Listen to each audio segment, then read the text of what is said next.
Assalamualaikum warahmatullahi taala wabarakatuh. Alhamdulillahi rabbil alamin. Wassalatu wassalamu ala asyrafil anbiya wal mursalin. Sayyidina Maulana Muhammad wa ala alihi wa sahbihi ajma'in. Eh, yang dimuliakan Fadil Syekh Jamil Mulhi, Syekh kita yang akan menerangkan berkenaan dengan kitab Al-Ghiyathi ataupun nama lainnya Ghiyathul Umam Fityathidh Zulam, eh, berkenaan dengan siasah syariah Ahlussunnah wal Jamaah Al-Asy'ariyah wal Maturidiyah, yang dikarang oleh Abul Ma'ali Imamul Haramain Al-Juwaini, yang merupakan kita kata masyhur dengan seorang ulama yang mengarang dalam kitab kalam, mengarang dalam usul fiqh juga, mengarang dalam fiqh. Itu sangat imam yang agung lah, guru pada imam yang agung lagi masyhur, Imam Ghazali. Baik, Alhamdulillah.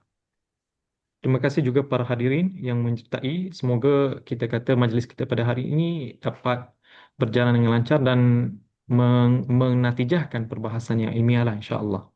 Jadi kitab ini merupakan dia sebagai kita kata uh, kitab panduan besar lah bagi umat Islam.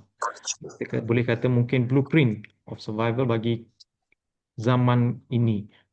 Jadi Imam Al-Juwaini menulis kitab ini sebagai satu panduan besar bagi umat Islam. Ia menjawab persoalan ketika apa yang harus dilakukan oleh umat pada ketika uh, sistem kepimpinan ini runtuh, atau jika ketiadaan sultan atau mufti yang menepati syarat yang ideal.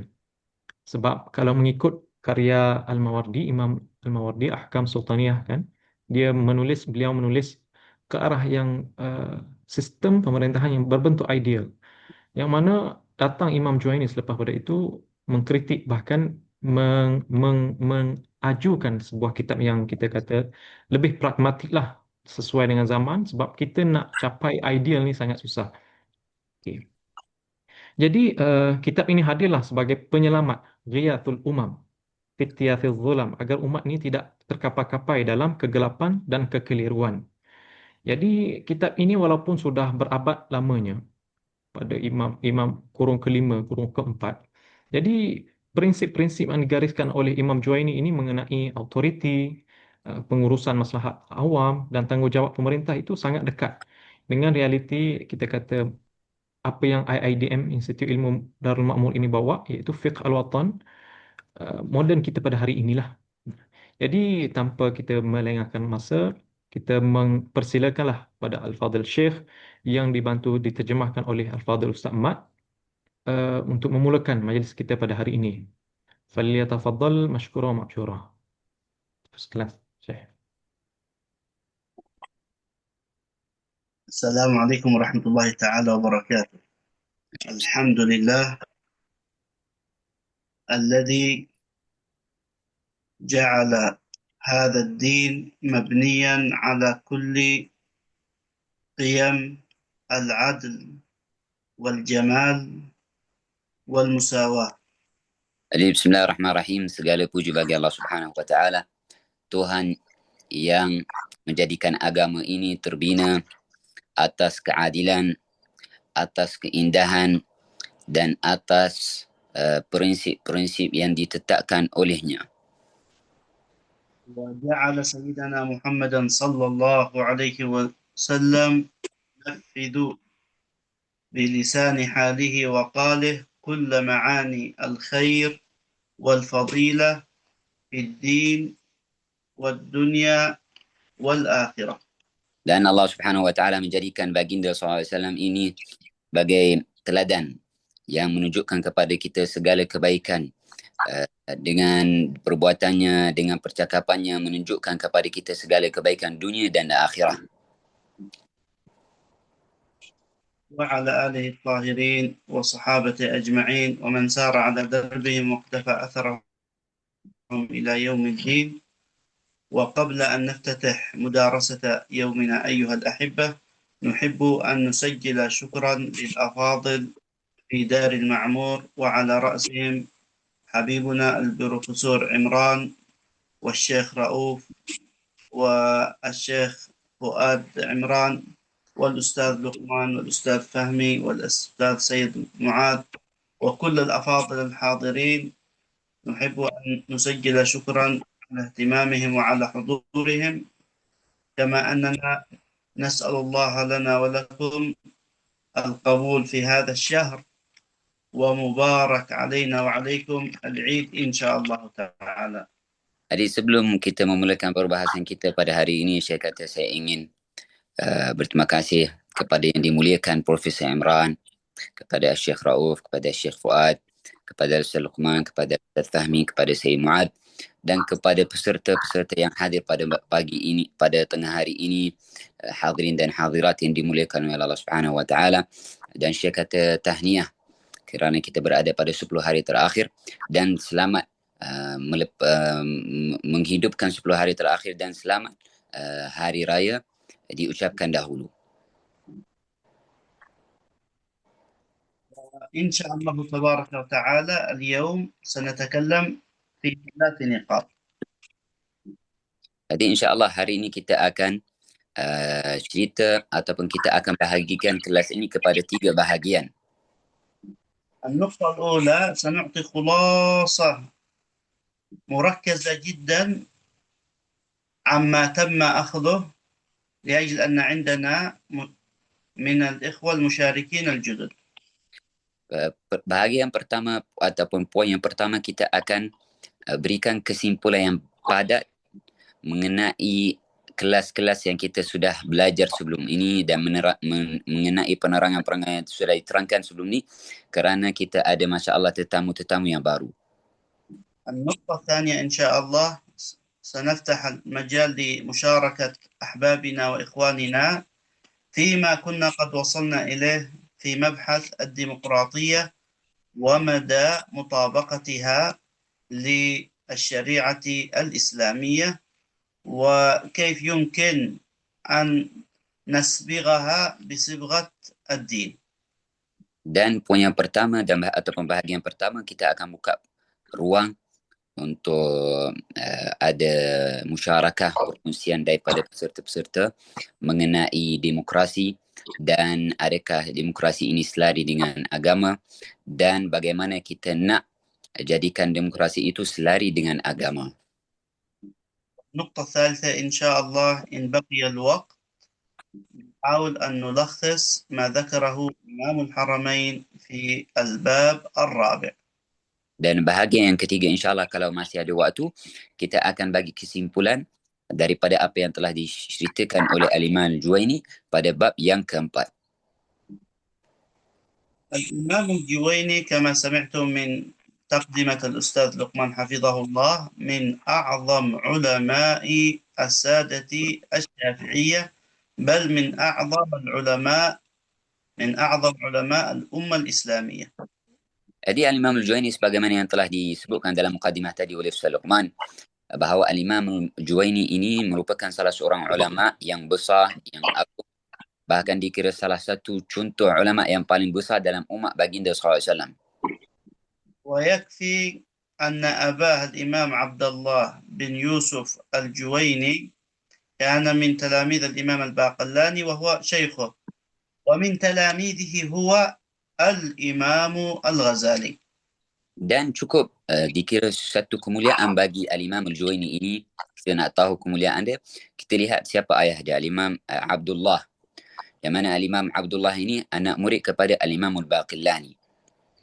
Dan cukup satu kemuliaan bagi Al-Imam Al-Juwaini ini, kita perlu tahu bahawa anak murid dia sendiri, Al-Imam Al-Ghazali ini anak murid kepada Al-Imam Al-Juwaini, kitab yang kita tengah baca ni. ويكفي أنه صاحب كتاب نهاية المطلب في دراية المذهب، الذي لخص فيه وشرح مختصر الإمام المزني الذي جمع كتب الإمام الشافعي. Dan cukup satu kemuliaan baginya, dia mempunyai satu kitab yang masyhur, iaitu Nihayat Matlab fi Dirayatil Nihayat al-Matlab fi دراية المذهب fi Dirayatil Madhab, yang mana dalam kitab ini dia cerita kesimpulan daripada kitab Al-Imam Al-Muzani. ويكفي أنه أيضا صاحب متن الورقات هذا المشهور، وصاحب كتاب البرهان في الأصول، وصاحب الإرشاد في الاعتقاد، من أعظم الكتب اللي ألفت في علم الأصول وعلم العقيدة. Dan dia mempunyai kitab-kitab yang lain yang masyhur, iaitu Al-Waraqat dan kitab Al-Irsyad. Semuanya ini kitab-kitab dalam ilmu usul yang sangat masyhur, yang mempunyai faedah yang luar biasa. وألف هذا الكتاب كما علمنا لنظام الملك، وسماه غياث الأمم في التياث الظلم، أي ما يغيث الأمة إذا اختلطت بها الظلم. Dan dia mengarang kitab ini yang kita baca, iaitu kitab Ghiyathul Ummah, mengenai sistem dia mengarang ilmu dalam ilmu sistem kerajaan, sistem raja. Lalu dia mengarang kitab ini yang dinamakan Ghiyathul Ummah.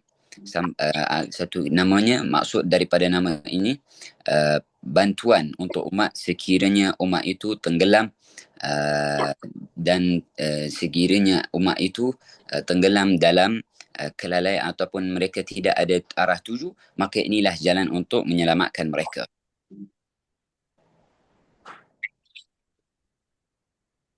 علمنا أيضا متعلقات بهذا الأمر، وعلمنا أن إمام الحرمين قسم كتابه على 3 أركان. الركن الأول في ذكر واجبات الإمام، الركن الثاني لو افترضنا أن هذا الإمام قد انقرض، ثم الركن الثالث في تصور انقراض الأمة من حملة الشريعة. Dan kita ini dibahagi kepada 3 bahagian. Pertama sekali tentang pemimpin. Yang kedua menceritakan sekiranya pemimpin itu tiada, maka macam mana kita nak buat. Dan yang ketiga, sekiranya langsung tidak ada pemimpin dan tidak ada pengganti, maka bagaimana kita ingin mengatasi masalah itu. وأراد إمام الحرمين أن يبين حكم الله تبارك وتعالى في هذه الحالات كلها، كيف تتصرف الأمة. Dan Al-Imam Al-Juwaini rahimahullah, dia sudah beri kepada kita tips untuk mengatasi masalah ini. Semua tips-tips yang dia sebutkan daripada kitab Allah dan daripada hukum-hukum Allah. وهذا الكتاب تضمن مباحث هامة كثيرة. من أهم هذه المباحث مباحث علمية ومباحث اجتماعية ومباحث فيما يتعلق بواجب الإمام وواجب الإمام تجاه الرعية وواجب الرعية تجاه الإمام. Dan dalam kitab ini ada banyak pembahasan-pembahasan yang penting.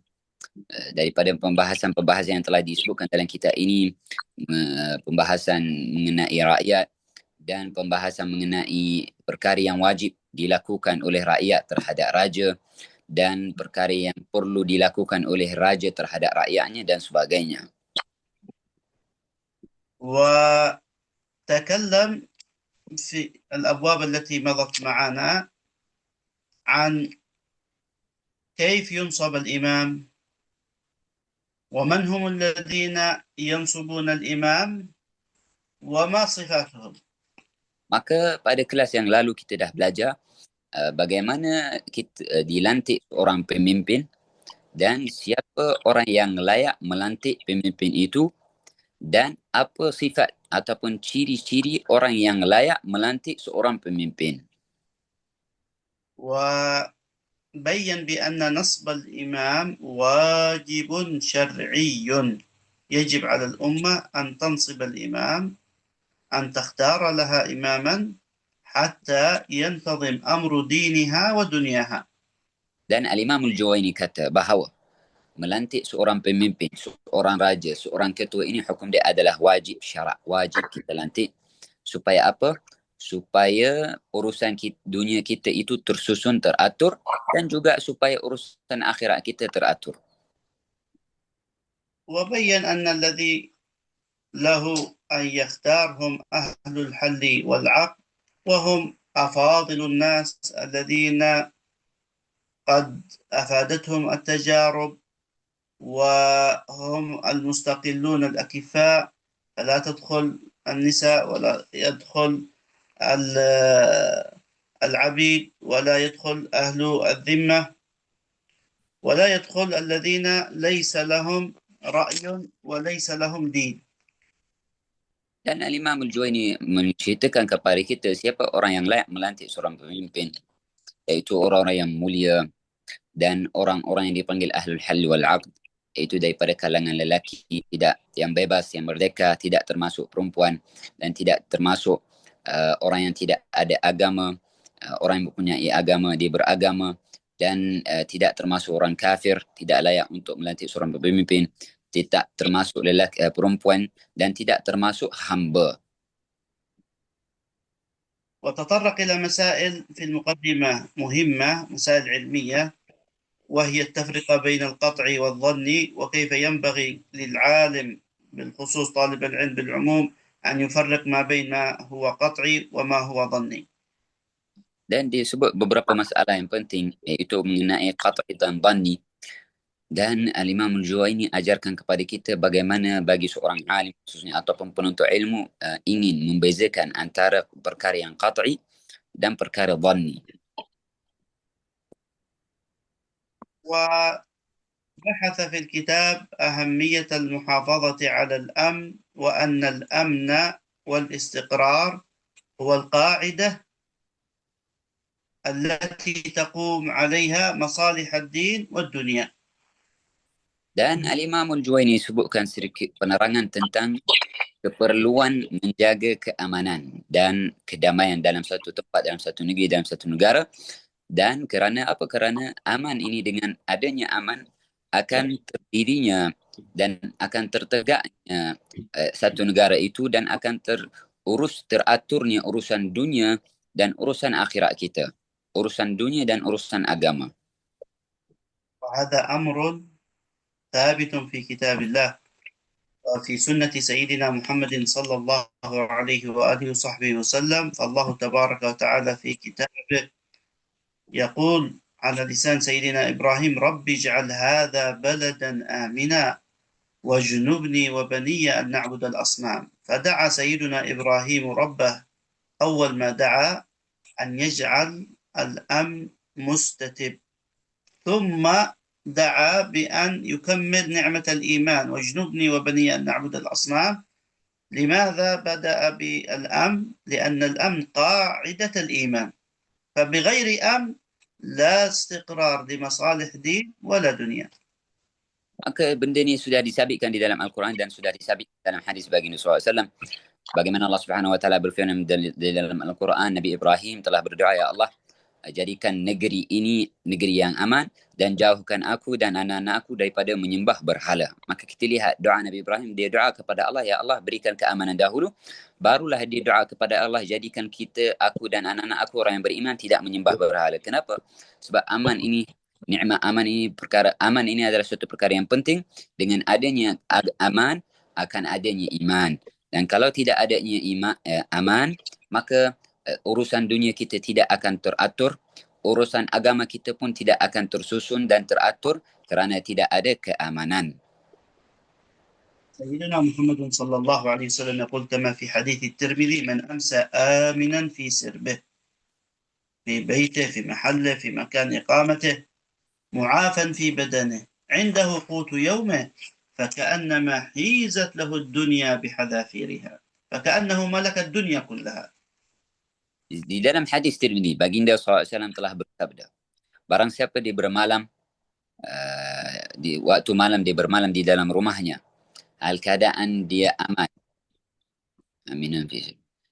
dia memiliki makanan hari dia itu, hal keadaan dia sehat, tubuh badannya aman, ada makan hari itu, sihat tubuh badannya, maka seolah-olah dia memiliki dunia dan seisinya, seolah-olah dia mempunyai satu dunia dan seisinya dengan adanya tiga benda yang kecil ini. وعظمت الشريعة ودعت، عظمت ثواب ودعت إلى كل قول وكل سلوك يعزز الأمن وينشر المحبة. وحذرت من كل قول أو سلوك ينشر الفرقة والفتنة، ولذلك عظم أجر المصلحين وكبر إثم المفسدين. Dan syariat agama Islam juga mengagungkan dan memuji setiap perkataan ataupun setiap perbuatan yang menyebarkan kasih sayang sesama manusia, sesama orang Islam, yang mempersatukan umat Islam. Agama dan syariat Islam memuji setiap perkataan yang menyebabkan orang Islam bersatu dan adanya kasih sayang. Dan syariat Islam juga memberi amanah kepada orang yang mengeluarkan perkataan ataupun melakukan perbuatan yang menyebabkan orang Islam berpecah belah dan bercerai-berai. Sebab tu di dalam شو شيخنا آخر شيء ذكرته؟ عظم أجر المصلحين وكبر إثم المفسدين. Oleh itu Allah Subhanahu Wa Taala berikan pahala yang besar bagi orang yang melakukan kebaikan ataupun orang yang melakukan perdamaian di antara orang Islam, dan Allah Subhanahu Wa Taala beri hukuman yang besar kepada orang yang merosakkan persatuan umat Islam. كما تعلمنا من إمام الحرمين ما أفادنا به علماء أهل السنة والجماعة وعلماء الإسلام من واجب تعظيم ولي الأمر والقيام بحقه. Dan Imam Al-Juwaini, kita belajar daripada Imam Al-Juwaini. Mana Imam Al-Juwaini kata bahawa semua orang Islam, dan daripada ulama juga, Imam Al-Juwaini dan para ulama mereka berkata, umat Islam dan orang Muslim dia perlu menghormati dan memuliakan waliul amr dan menunaikan haknya. فنجد يخاطب في هذا الكتاب ولي الأمر بكل أدب، بكل رقة، بكل رحمة، بكل شفقة، بكل تعظيم. Maka kalau kita baca kitab ini, kita lihat Imam Al-Juwaini cerita tentang pemimpin dengan cerita yang luar biasa, memuji pemimpin dengan percakapan yang lemah lembut, kasih sayang dan menghormati pemimpin dalam kitabnya ini. وهذا من صلب الدين. النبي صلى الله عليه وسلم يقول أمرنا معاشر الأنبياء أن ننزل الناس منازلهم. Dan ini daripada agama. Sebagaimana baginda SAW telah bersabda bahawa kami diperintahkan para nabi untuk memberikan setiap orang itu tempatnya dan memberikan setiap orang itu kedudukannya yang sesuai dan layak dengan kedudukannya. ولما جاء عدي بن حاتم إلى سيدنا محمد صلى الله عليه وسلم قام له وهش وبش وبسط له رداءه صلى الله عليه وسلم ليجلس عليه. Dan tak kala ada seorang nama dia Ali bin Hatim datang kepada Rasulullah. لأن أباه كان من سياد العرب. Dan tak kala seorang Ali bin Hatim datang kepada Rasulullah SAW, maka Rasulullah SAW berdiri, Nabi SAW menyambut dia, Nabi SAW senyum, Nabi SAW gembira, dan Nabi SAW meletak ridak dia sendiri, Nabi SAW letak ridak sendiri di lantai supaya Ali bin Hatim ini duduk di atas ridak Rasulullah SAW. Kenapa Nabi SAW buat begitu? Sebab ayah dia ini seorang pemimpin, ayah dia seorang ketua, maka Nabi SAW hormat kepada anak dia. بل قال صلى الله عليه وسلم في الحديث الذي خرجه أبو داود وغيره إن من إجلال الله إجلال ذو الشيبة المسلم والإمام العادل وحامل القرآن، فذكر أن من إجلال الله من علامة أن الإنسان يجل الله تبارك وتعالى أن يعظم من أقامه الله تبارك وتعالى في مقام الحكم. Malah baginda SAW kata dalam hadis, baginda SAW telah bersabda, daripada tanda orang ini memuliakan dan membesarkan Allah, dia akan memuliakan dan menghormati orang tua, orang yang sudah berumur. Dia akan menghormati dan memuliakan dan membesarkan pemimpin. dan dia akan memuliakan dan menghormati pemimpin yang adil, dan dia akan menghormati dan memuliakan pembaca Al-Quran, penghafal Al-Quran.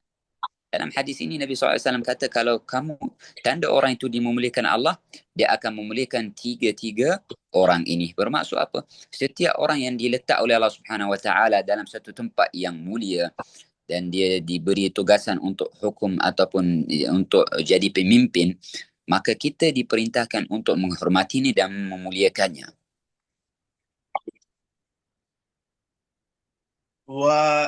والله تبارك وتعالى يقول قل اللهم مالك الملك تؤتي الملك من تشاء. فأهل السنة والجماعة ينظرون إلى الحاكم بأنه قد أوتي ما هو فيه من الله تبارك وتعالى، فيتأدبون مع مراد الله تبارك وتعالى في علاه. Allah Subhanahu Wa Taala telah berfirman, dialah yang memiliki segala kerajaan dan dia akan berikan kerajaan itu kepada yang dia ingin. Kepada orang yang Allah ingin berikan kepada yang kerajaan dan hukum, Allah akan berikan. Maka Ahlussunnah wal Jamaah faham daripada ayat ini bahawa orang ini, pemimpin ini Allah yang melantik dia, Allah yang berikan dia kerajaan. Maka Ahlussunnah wal Jamaah akan menjaga adab dengan pemimpin dan orang-orang yang dilantik oleh Allah Subhanahu Wa Taala jadi sebagai pemimpin. ولذلك إمام الحرمين نفسه في هذا الكتاب نفسه يقول إن الله ينزع بالسلطان ما لا ينزعه بالقرآن. يعني أثر الحاكم في الناس أثر قول وفعل وتنفيذ، والقرآن عظيم ولكن كثير من الناس لا يطبقه. Malah Allah baginda SAW telah bersabda bahawa sesungguhnya dengan إمام kerajaan الحرمين Imam Al-Haramain. Imam Al-Haramain telah berkata bahawa sesungguhnya dengan kesultanan ini, dengan pangkat ini akan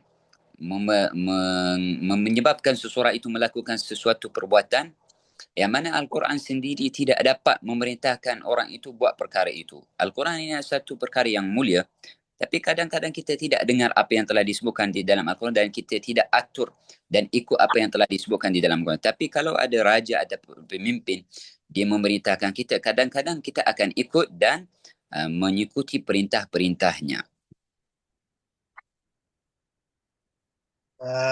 أول ما يجب للسلطان للحاكم المسلم من طرف الرعية التعظيم القلبي، والأمر الثاني الدعاء. يقول الإمام أحمد لو كان لي دعوة مستجابة لدعوت بها لحكام أو أمراء المسلمين أو للحاكم فإن بصلاحه تصلح الأمة.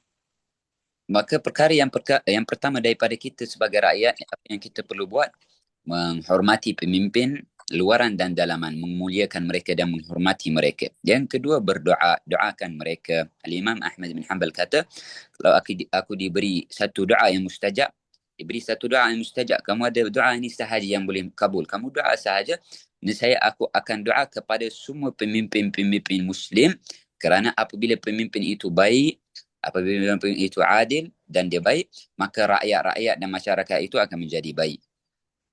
الأمر الثالث ذكر المناقب والمحاسن حتى تنتشر المحبة والألفة وتقوى ما بين الحاكم والمحكوم.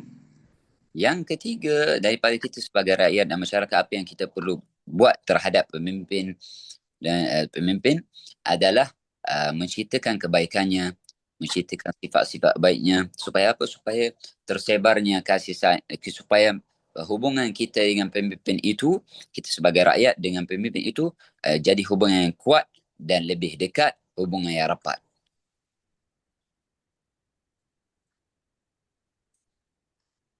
Nah. الأمر الرابع النصح من أهله ليس من كل الناس، من أهله بسر وأدب، يعني فيما بينهم وبينه وأدب. Perkara yang keempat yang kita perlu buat terhadap pemimpin kita itu ataupun ketua, nasihati dia daripada orang yang layak. Orang yang layak menasihati pemimpin dengan rahsia, sembunyi dan adab, dengan penuh adab. Jadi orang yang layak menasihati pemimpin datang menasihati pemimpin itu dengan cara yang paling adab, sopan, santun, adab dan rahsia, tidak ada siapa tahu. المقصود النصيحة ليس المقصود الفضيحة، المقصود إيصال المنفعة لا نشر الفتنة كما يفعل بعض الناس. Kerana tujuan kita ini untuk menasihati dia, bukan untuk membuka aibnya. Bukan kita menasihati dia secara terang-terangan kita supaya sebarkan lagi fitnah, supaya lagi ramai orang tidak suka kepadanya, tidak. Tapi cara yang paling sesuai ataupun cara yang diwajibkan, kita pergi dan nasihat dia secara sembunyi. وعرفنا أن نصح السلاطين، نصح الحكام بأدب وسر، هذا هدي السنة وهدي ساداتنا الصحابة وما عليه أهل السنة والجماعة. Dan kita dah belajar dan cerita pada kelas ini bahawa menasihati hakim, pemimpin, raja dengan cara adab, dengan sopan santun dan hal keadaan sembunyi, rahsia, ini ajaran sunnah, ajaran Nabi SAW, dan itulah yang dilakukan oleh Rasulullah, dan itulah yang dilakukan oleh para sahabat Rasulullah SAW, dan itulah yang dilakukan oleh para ulama. إن النبي صلى الله عليه وسلم قد قال كما خرج الإمام أحمد وغيره: من أراد أن ينصح لذي سلطان فلا يبده علانية ولكن يأخذ بيده فيخلو به فإن قبل منه فذاك وإلا كان قد أدى الذي عليه. Di dalam hadis Imam Ahmad, baginda SAW telah bersabda, barang siapa ingin menasihati sultan ataupun orang yang mempunyai kedudukan, maka hendaklah dia pergi kepada dia dan ambil tangan dia. Maksudnya apa? Kita tarik, bukan di hadapan orang. Kita nasihat dia rahsia, sembunyi. Kemudian barulah kita nasihat dengan cara yang adab. Maka kalau dia itu yang kita nasihati dia terima, maka Alhamdulillah. Dan kalau dia tidak terima nasihat kita, maka kita sudah tunaikan tanggungjawab kita terhadapnya.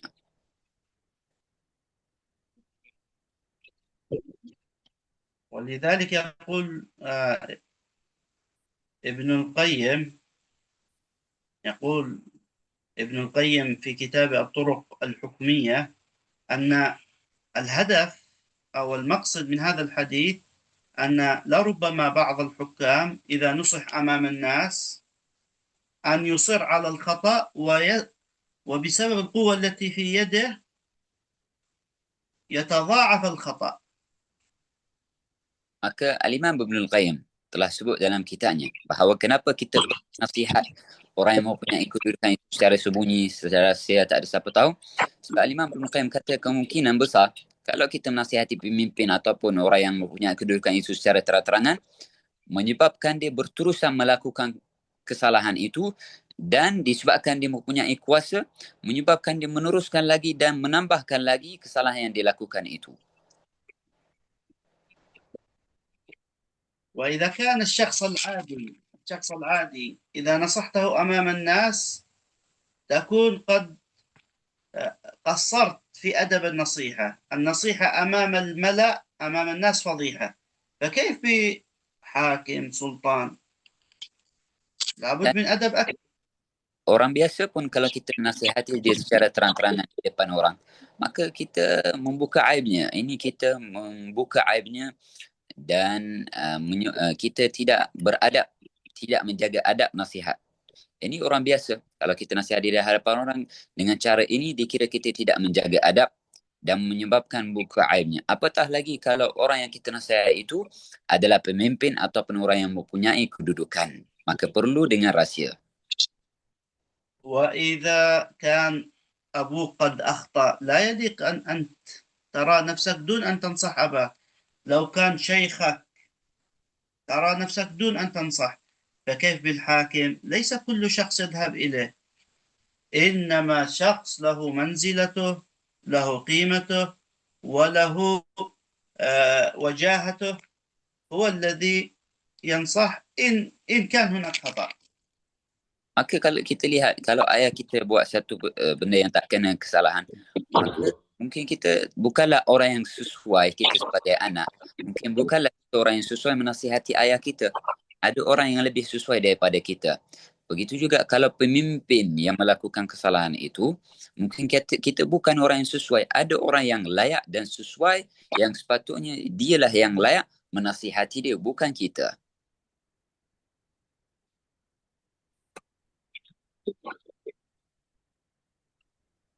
نعم شيخنا. كأن النت عندكم ضعيف. النت عندك ضعيف مش عندي. لا عندكم. أنا عندي إن شاء الله واي فاي. لا عندكم شيخ، لأن كلامي بيوصل للشيخ لقمان بسرعة في نفس الوقت، وإليكم بيتأخر. صحيح يا أستاذ لقمان؟ خيرا إن شاء الله. نستمر. كيف؟ بطيء شوية يعني، لكن نستمر إن شاء الله. نعم. كده ممتاز. الآن كيف؟ تمام جيد.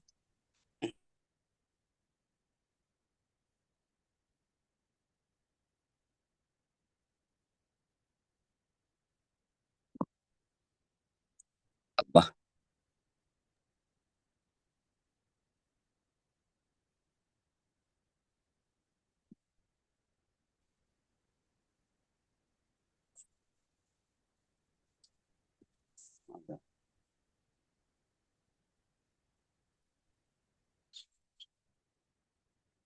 إن شاء الله. الله. أيوة تمام. تمام. أيوة. الله. بارك الله ما فيك. شاء الله. الآن يسرك الله. كلموا شوي. ما شاء الله.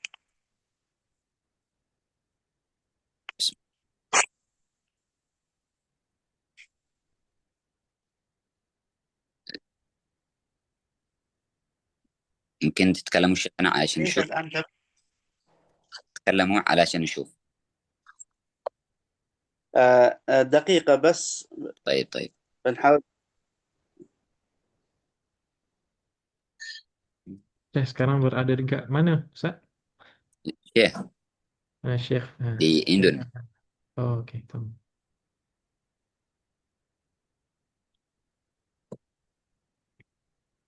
Insyaallah sedikit teknikal lah lain. Ya.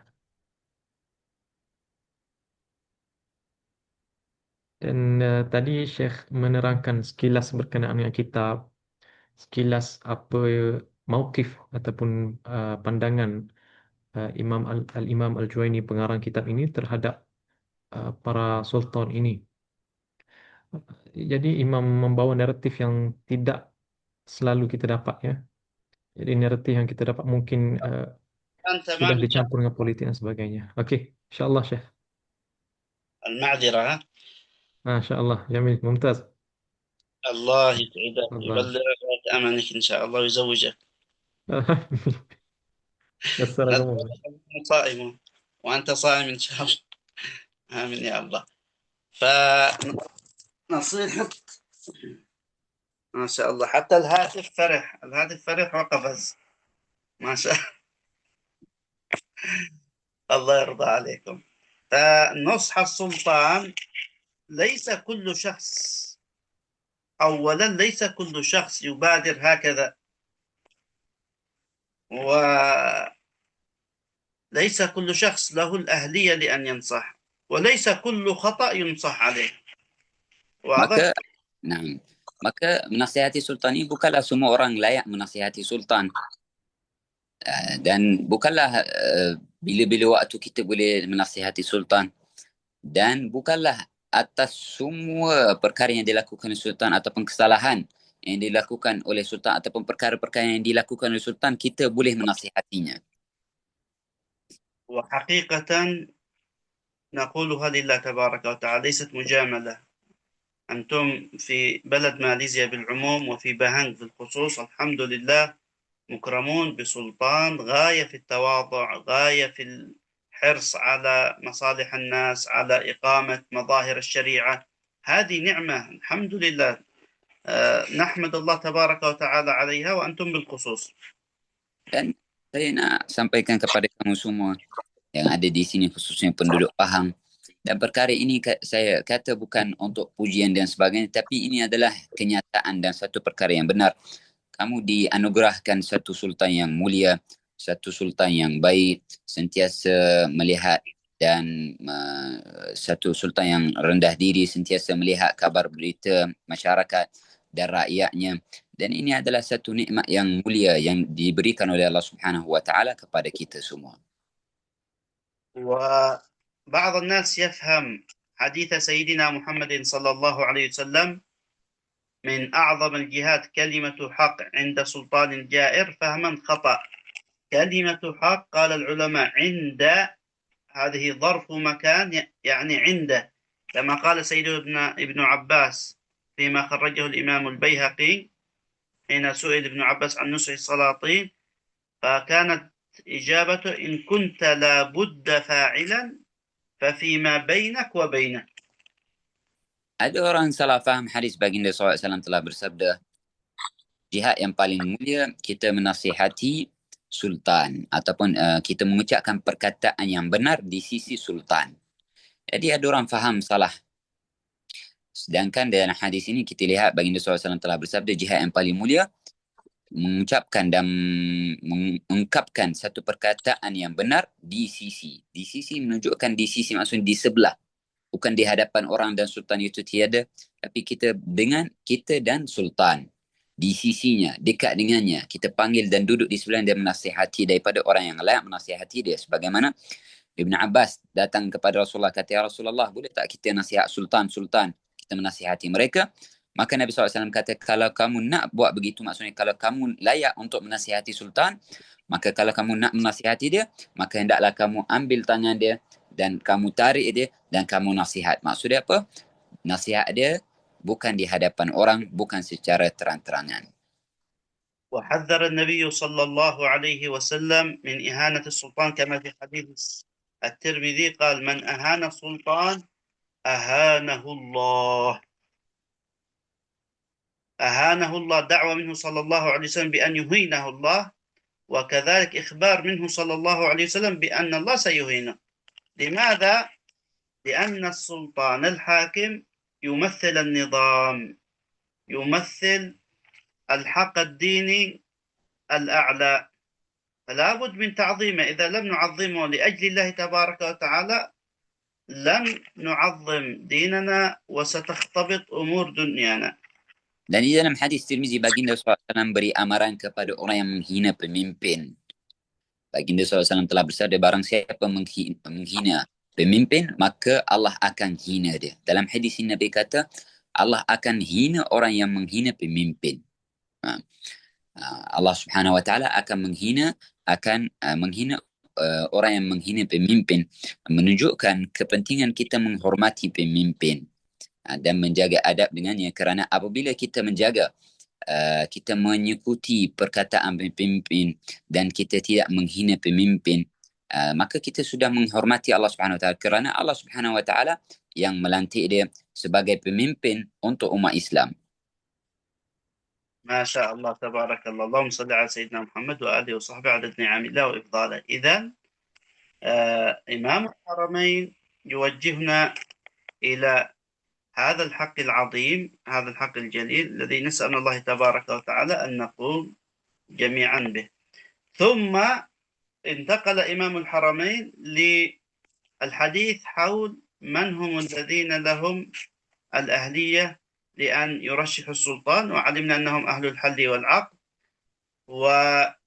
وتفضل أحد الأفاضل بسؤال عن الديمقراطية، ما حكمها وهل هي تنطبق على ما ذكر في الكتب من نظام الحكم الإسلامي أم لا؟ كنا في الدرس الماضي قد أعطينا مقدمة، إن شاء الله نكملها بعد أن نستمع إن شاء الله المشاركة من أخينا في الجواب. Maka inilah yang dikatakan oleh Imam Al-Juwaini kepada kita. Kemudian pada bab seterusnya kita menceritakan tentang orang yang layak melantik seorang pemimpin yang dipanggil Ahlul Hal wal Aqd. Dan dalam bab itu ada satu soalan mengenai demokrasi. Adakah demokrasi ini selari dengan hukum-hukum ataupun selari dengan hukum agama dan selari dengan apa yang telah disebutkan di dalam kitab? Maka insya-Allah kita dah sebut cerita sikit pasal demokrasi ini, dan insya-Allah kita akan habiskan cerita pasal demokrasi ini, tapi selepas kita dengar penerangan-penerangan daripada peserta-peserta yang akan kita nak dengar daripada mereka insya-Allah pasal demokrasi ini insya-Allah. Falyatafaddalu mashkurin.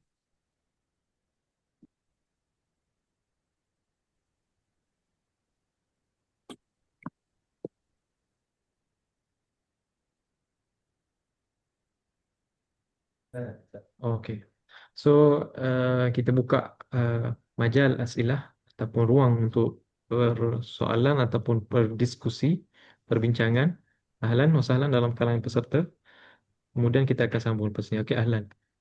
السلام عليكم ورحمة الله وبركاته. شيخنا كيف حالكم؟ إن شاء الله جزاكم الله خير الجزاء على بيانكم آه، الجميلة في موضوع آم، بصراحة أنا لا أفهم تماما كيف تمارس الديمقراطية في ماليزيا.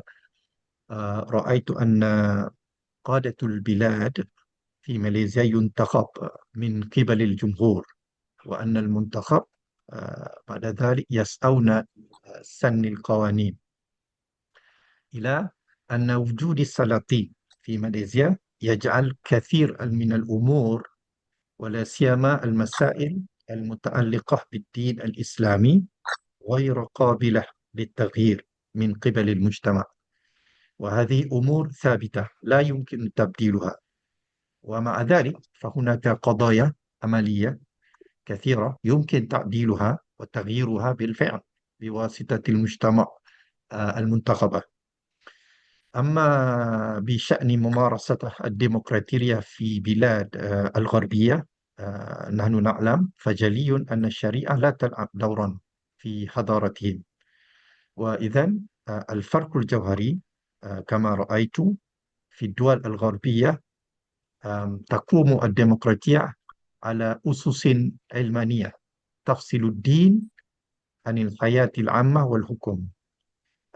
المصدر الأعلى للقوانين هو إرادة الأغلبية المجردة، لا توجد قيود مطلقة من الدين تلزم عملية سن القوانين. أما في ماليزيا نظريا كما فهمت ورأيت، يحاول النظام الديمقراطي البرلماني مع وجود الملكية الدستورية أن يدمج القيم الإسلامية، تحديدا من خلال الدور مؤسسة السلاطين. إذا مصدر التشريع مزيج، كأن مزيج بين إرادة الشعب والمبادئ المكرسة في الدستور، بما في ذلك من الأحكام تحمي قدسية الإسلام، كأن تعمل مؤسسة السلطان كحارس لأي قوانين قد تخرج عن الشريعة، خاصة المتعلقة بالدين والعادات الملاوية والمكانة الخاصة للملاوي. ورأيت هذا يعطي إطارا أخلاقيا وروحيا غير موجود في نظام الديمقراطي الليبرالي الغربي. وهذا ما رأيته يا شيخ. ممكن ما رأيكم في هذا؟ جزاكم الله خير. إياكم ما شاء الله، أنت ابن بجدتها وأنت من أهلها ما شاء الله. هل هناك مشاركة أخرى وإفادة أخرى؟ Ada lagi soalan-soalan lain ataupun tambahan diskusi lain?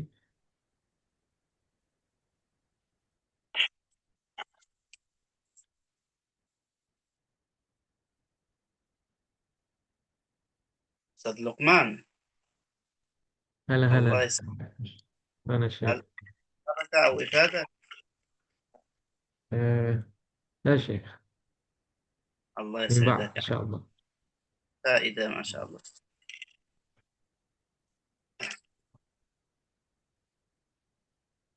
طيب. ممكن آه السؤال يعني شوية يعني يترجم شيخ محمد. هو يسأل ويعيد السؤال. آه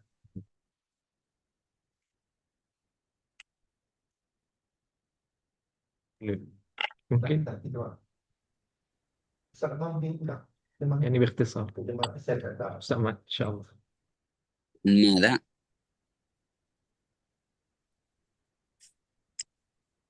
هو يسأل الشيخ ما اسمه الفاضل هذا. معاذ.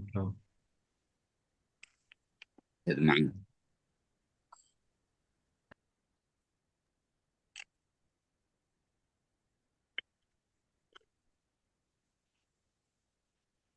mungkin Mungkin mungkin Ustaz Fadil sama boleh ulang soalan dalam bahasa Melayu lah.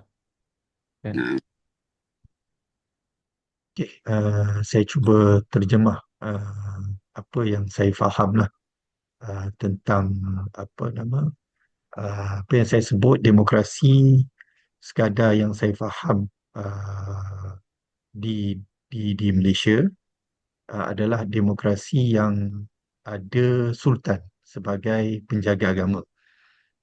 Namun demokrasi yang di luar sana diamalkan di Barat adalah demokrasi yang mutlak lah. Maknanya apa sahaja keputusan yang mereka rakyat rasa boleh dikedepankan mengikut neraca mereka, maka ia akan menjadi hukum di negara tersebut.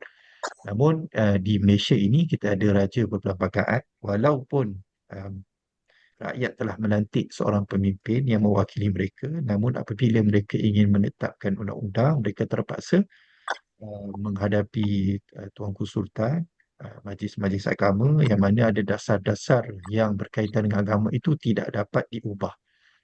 Jadi itulah sekadar pemerhatian saya lah. Dan akhirnya dengan memperkasakan lagi institusi kesultanan itu, kita akan terhasillah pemerkasaan syariah itu sendiri. Dan sekiranya hilang pemerkasaan kepada sultan itu yang dianggap sebagai thawabit, maka hilanglah juga pemerkasaan syariah. Kerana syariah hampir tidak mungkin dijaga oleh sistem demokrasi. Itu sekadar apa yang saya faham lah daripada uh, maknanya soalan Syekh itu. ما شاء الله.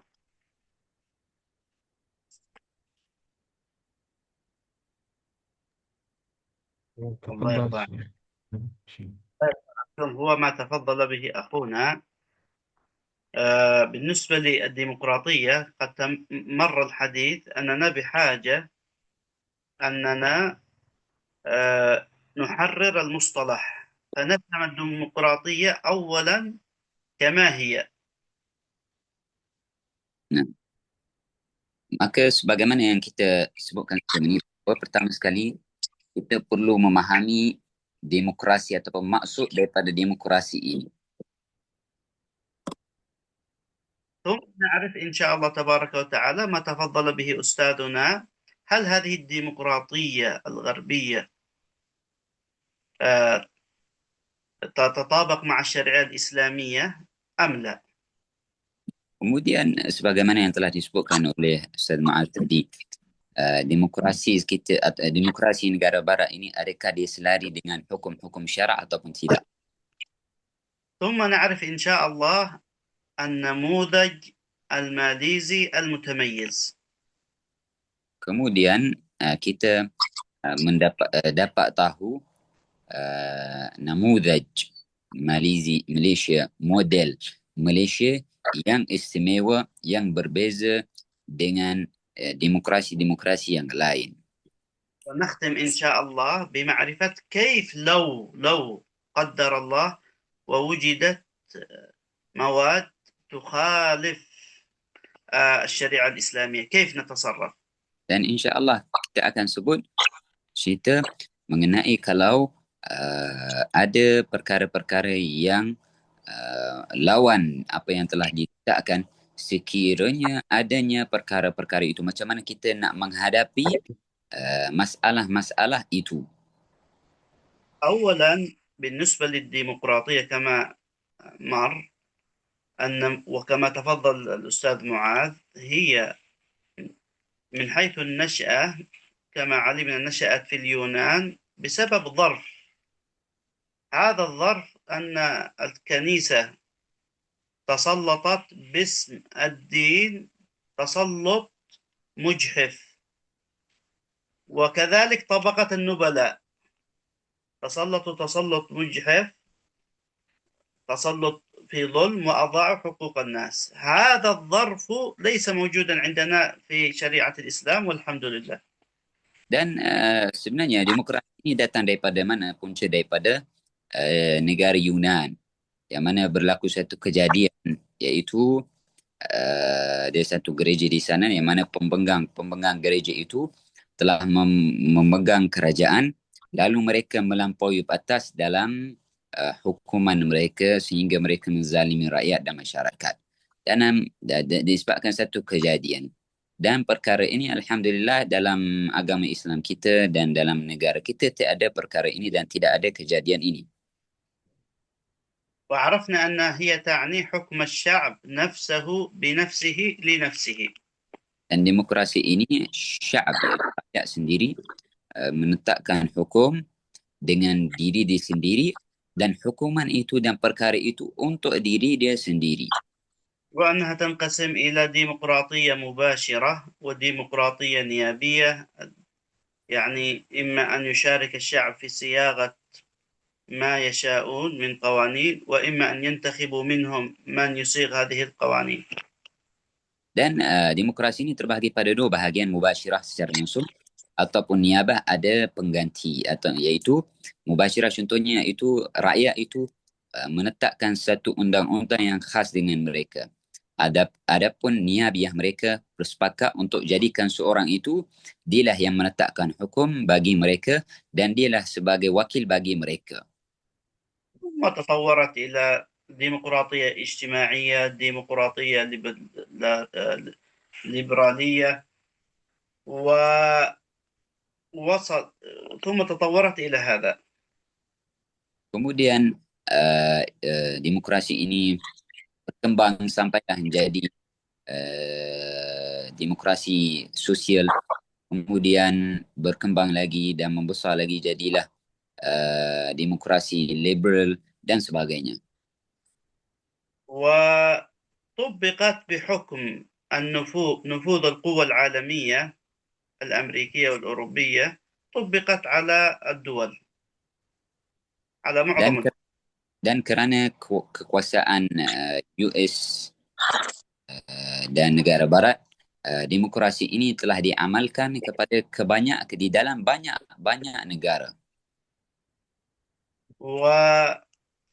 والآن من بعد فترة التسعينات، من التسعين إلى اليوم هناك كتاب أمريكيون وكتاب فرنسيون وكتاب ألمانيون بدأوا يكتبون كتابات ما بعد الديمقراطية، نهاية الديمقراطية، ما وراء الديمقراطية، فصاروا يذكرون في مؤلفاتهم هذه العيوب التي أنتجتها النظم الديمقراطية أو أنتجها النظام الديمقراطية. Dan daripada tahun 90-an sampai hari ini, ada banyak daripada penulis-penulis negara barat, US dan sebagainya, banyak penulis dan pemikir-pemikir, mereka menceritakan tentang aib yang akan ada daripada undang-undang, daripada sistem demokrasi ini. ومن أبرز هذه العيوب العيب الذي تفضل به أخونا بأن حكم الأغلبية هو المنفذ، ولو كان مثلا الأقلية 49 كان الأغلبية 49 كانت الأقلية 49 والأغلبية 51، ينفذ حكم الأغلبية على الأقلية. Dan daripada aib yang paling teruk aib demokrasi ini, iaitu hukum ataupun sistem atau undang itu akan bergantung dengan bilangan yang paling banyak, yang paling ramai. Maka contohnya kalau ada 49% ini menetapkan satu hukum, 51% daripada rakyat memilih satu hukum, maka akan diambil hukum 51%. العيب الثاني أن هذا النظام صار في الواقع مركز على النخب المجتمعية وأهمل من سواهم. Dan aib yang kedua daripada aib demokrasi ini iaitu كيف شيخنا؟ صار مركز هذا النظام يحظى به النخب، الناس اللي عندهم وجاهة اجتماعية دون غيرهم. yang mana sistem ini bergantung ataupun diberikan kepada golongan elit ataupun orang yang mempunyai kedudukan sahaja dan tidak diberikan kepada orang lain. وصاروا يتسلطون على غيرهم. Dan menyebabkan golongan ini yang diberikan kuasa demokrasi dan elit ini, mereka menguasai ataupun menghukum dan menguasai dan mengawal orang lain. وما نشاهد من ممارسات من اعتداء الدول الكبرى على الدول الصغيرة أو النامية في الواقع المعاش هو أقوى دليل. Dan apa yang kita saksikan sekarang, negara-negara besar yang mempunyai senjata dan sebagainya datang bom tempat-tempat yang kecil, negeri-negeri yang kecil ataupun orang-orang yang tidak ada kekuatan dan senjata, ini adalah salah satu tanda yang besar yang menunjukkan demokrasi ataupun aib demokrasi ini. والعيب الثالث بأن إتاحة المجال للعامة في الترشيح وجدوا بأن ذمم العامة قد تشترى. الذي يدفع أكثر هو الذي يستطيع يصل إلى المنصب، الذي يستطيع يشتري ذمم العامة. Dan aib yang ketiga daripada demokrasi ini, mereka mendapat bahawa orang atau rakyat ini boleh dibeli ataupun undian itu boleh dibeli. Maksudnya orang yang lebih banyak undian dialah yang akan nanti. Dan untuk kita menyuruh ataupun kita adakan ramai orang yang mengundi kita dengan cara bayaran kita boleh dapat. Maka inilah aib daripada demokrasi yang ada. وحاولوا أن يصلحوا هذا العجز بالليبرالية بحقوق الإنسان، حقوق المواطنة، ولكن بقيت الإشكالية. Dan mereka negara barat ini cuba untuk merawat masalah ini dengan liberal dan hak mereka yang mereka kata hak-hak ini sebagai hak-hak kemanusiaan, tetapi masalah itu masih ada, masalah yang sama dan aib-aib yang sama daripada demokrasi ini masih ada. حاولوا أن يصلحوا هذا العجز، اخترعوا شيء يسمى المبادئ فوق الدستورية في ألمانيا وبقي الإشكال. Dan mereka cuba untuk menyelesaikan masalah ini dengan menciptakan mereka kata mabadik, prinsip-prinsip yang diadakan oleh negara Jerman untuk menyelesaikan masalah ini, tetapi masalah itu masih ada. حاولوا في أمريكا الوثيقة الدستورية، والمشكلة بأن الذي يضع هذه المبادئ إنسان مملوء بالأهواء ولا يستطيع أن يتصور كل المتغيرات، فلا يستطيع أن يضع الشريعة إلا العدل سبحانه وتعالى، والذي بعلمه ما كان وما هو كائن وما سيكون. Dan sama juga di US mereka cuba untuk masalah ini, tetapi tidak dapat juga kerana orang yang mengadakan sistem ini adalah orang yang ada hawa nafsu. Dia mempunyai hawa dan dia tidak pandai memikirkan apa yang akan berlaku, kerana yang layak meletakkan prinsip-prinsip undang dan sistem undang-undang yang paling sesuai hanya Allah Subhanahu wa taala. طيب، ما حكم الديمقراطية؟ الإسلام ليس عنده تشدد بقبول أي شيء نافع، ولكن الإسلام يأخذ النافع من أي مكان والضار يرده. Dan apa hukum demokrasi ini?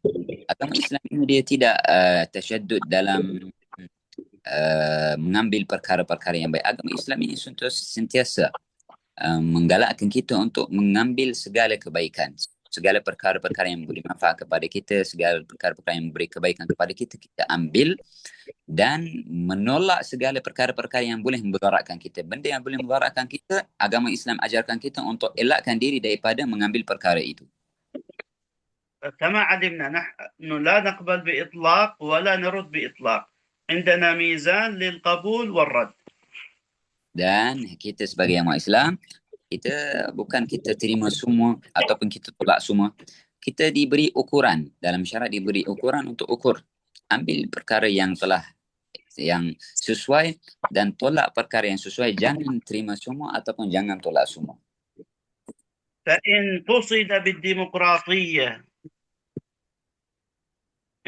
بالديمقراطية التشريع الفقهي في الحلال والحرام أنه يكون للناس، هذا لا شك مصادم لقوله تبارك وتعالى إن الحكم إلا لله.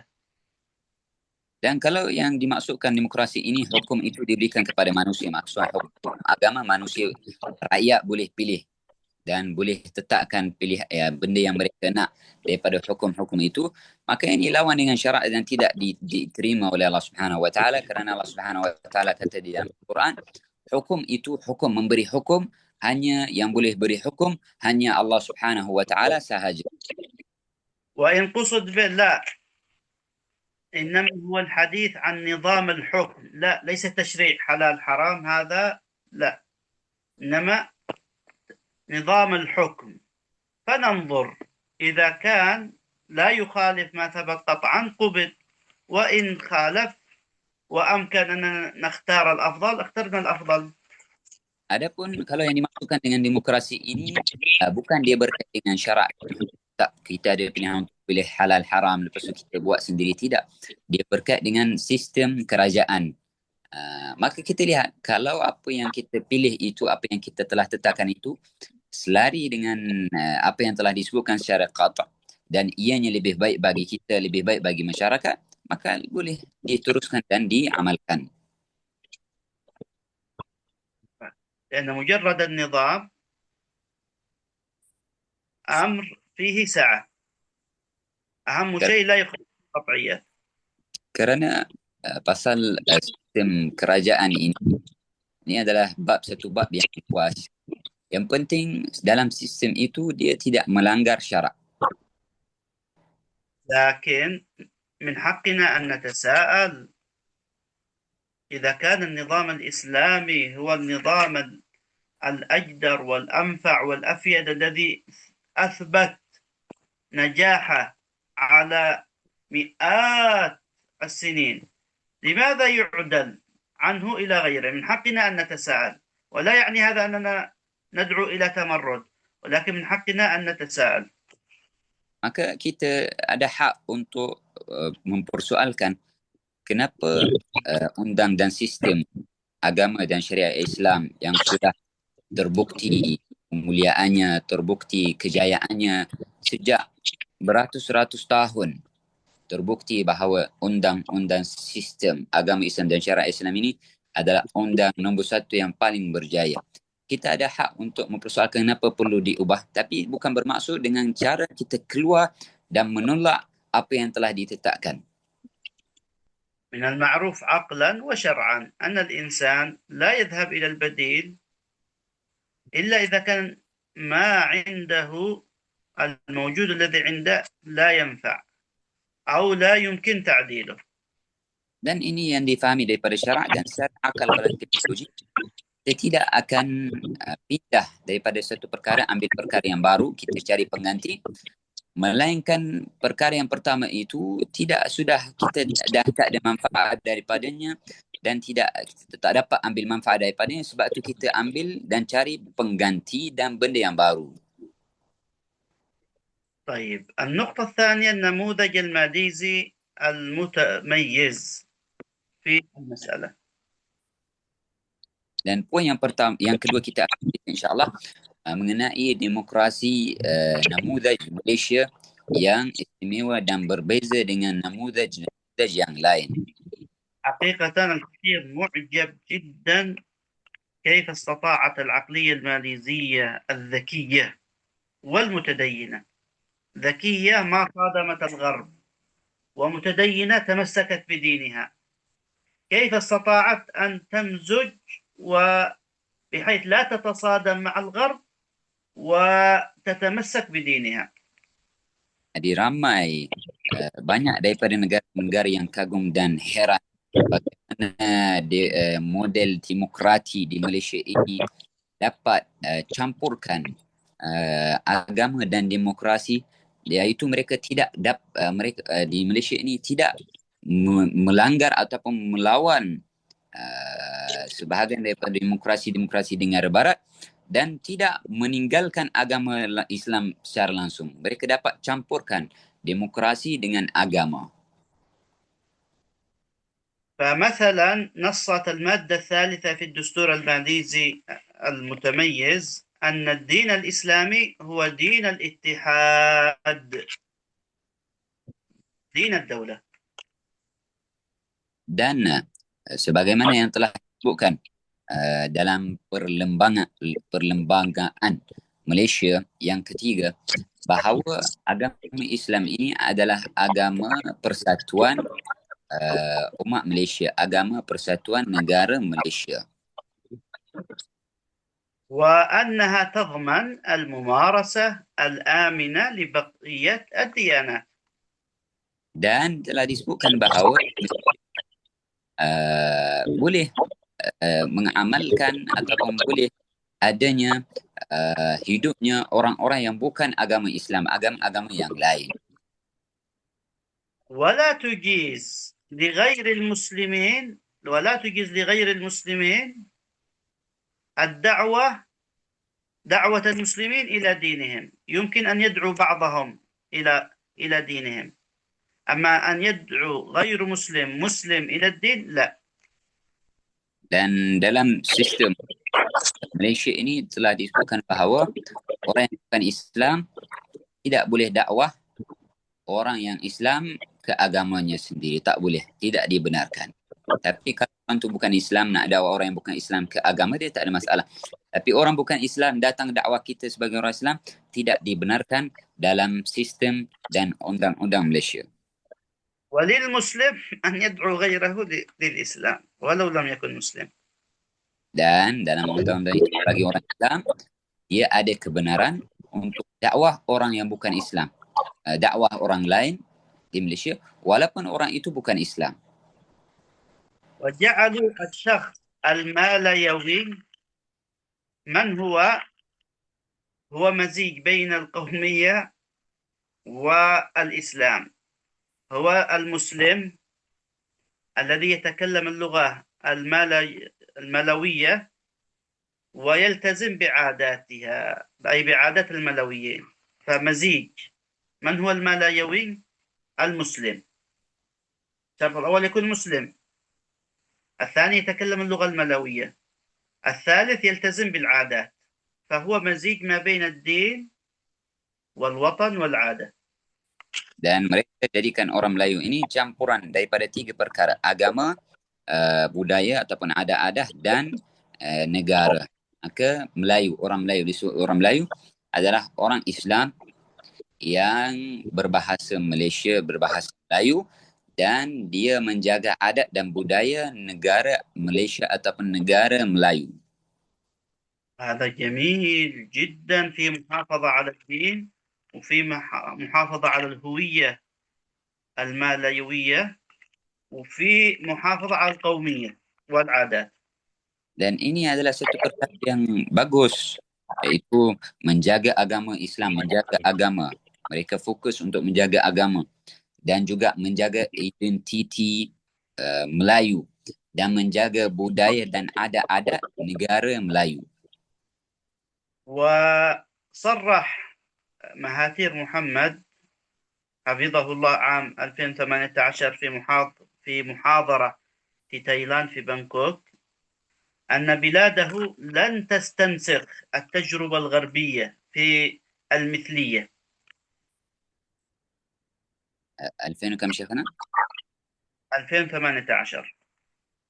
Dan Tuan Mahathir telah menyatakan pada tahun 2018 di Thailand bahawa negara Malaysia ini dan sistem negara Malaysia ini tidak akan mengambil dipanggil mithliyah daripada negara-negara barat, iaitu humus وفي homosexuality yang diamalkan oleh negara-negara barat. Tuan Mahathir kata tidak akan masukkan ke dalam Malaysia. وفي 2001 صرح بأنه سيرد البلاد ستقوم بترحيل أي وزراء أو دبلوماسيين من غير الماليزيين إن كانوا مثليين. Dan Tuan Mahathir pada tahun 2001 Syekh, نعم نعم 2000 نعم 2001. نعم. Dan Tuan Mahathir telah menyatakan pada tahun 2001 bahawa Malaysia, negara Malaysia akan menghalau dan mengeluarkan orang-orang atasan yang dia mempunyai fikiran homosexuality akan dikeluarkan daripada negara Malaysia. وهناك عقوبة تصل إلى 20 سنة للمثليين مع الترحيل إذا لزم الأمر. Dan juga diberikan hukuman yang muktamad kepada orang yang mempunyai mithliyah ini, boleh jadi sampai dipenjarakan sampai 20 tahun dan dikeluarkan dibuang daripada negara. وهناك تجديدات جدا، هذا كمثال لما حين جعلوا الشريعة الإسلامية هي المرجع انضبطت. هناك أمثلة واقعية كثيرة حيث تم في 2023 مثلا عقوبات تصل إلى السجن 3 سنوات. جاء قانون في 2023 أن أصدر قانون بأن هناك عقوبة تصل إلى حبس 3 سنوات مع غرامة $4,000 لمن يبيع أو يروج أو يرتدي ساعات تظهر رموز أو شعارات أو أعلام المثليين. Dan ini salah satu contoh apabila di Malaysia ini Malaysia meletakkan agama itu sebagai rujukan dan dasar bagi mengeluarkan hukum. Dan satu contoh lagi iaitu pada tahun 2023 telah dinyatakan bahawa siapa yang menjual ataupun mengiklan jam-jam yang ada padanya lambang homosexuality, maka dia akan dipenjarakan selama 3 tahun dan akan disaman banyak $4,000. وداهمت 11 مركزا تجاريا على مستوى ماليزيا، وصادرت 172 ساعة تقدر قيمتها $14,000 لأن فيها شعارات للمثليين. Dan pada tahun itu telah kerajaan telah serbu beberapa tempat yang ada jual jam-jam itu dan merampas lebih daripada 142 jam yang berharga $14,000. Kerana pada jam-jam itu ada ditulis ataupun ada lambang mithliyah yang tidak dibenarkan di negara Malaysia. كما ألغت السلطات الماليزية مهرجانا موسيقيا بسبب أن المغني تبادل قبلة مع من كان يعزف الجيتار. Begitu juga alhamdulillah telah membatalkan satu event muzik yang sepatutnya diadakan kerana penyanyi yang ada pada event itu dia telah